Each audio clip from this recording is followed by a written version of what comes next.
चलिए दोस्तों, एक बार फिर से आप सभी का बहुत बहुत स्वागत है पावर स्टार एंटरटेनमेंट चैनल पर। और आज की वीडियो में हम बताएंगे पावर स्टार पवन सिंह के आने वाले एक नए गाने के बारे में, और साथ ही जानेंगे सपना चौहान के आने वाले एक धमाकेदार गाने के बारे में। तो चलिए शुरुआत करते हैं। जी हाँ दोस्तों, पावर स्टार पवन सिंह के आने वाले नए गाने के बारे में बात करने से पहले आप सभी को बता दें कि इस समय उनका दो गाना 7 मिलियन व्यूज को क्रॉस कर चुका है, जिसमें से एक गाना है सैया सुनी ना और दूसरा गाना है सैया मिला लड़कैया। इसके साथ ही पियर फराक वाली 2, जिसको दर्शक काफी पसंद कर रहे हैं और गाने पर 30 लाख से ज्यादा व्यूज पार हो चुका है। और वहीं अगर बात करें उनकी अपकमिंग सॉन्ग भगवान करस तहरा लइका के, तो बताया जा रहा है कि ये गाना 1 तारीख तक आप सभी को सुनने को मिल सकता है।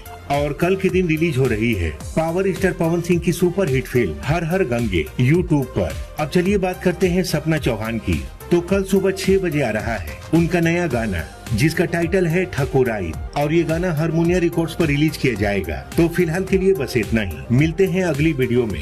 तब तक के लिए जय हिंद, जय भोजपुरी।